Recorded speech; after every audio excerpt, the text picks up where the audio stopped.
Вот эту однокомнатную квартиру вы сможете приобрести в ипотеку без первоначального взноса. Кстати, очень классная планировка.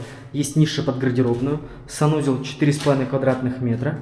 Далее проходим в комнату, которая квадратной формы, ребята, и общая площадь 12,5 квадратных метров.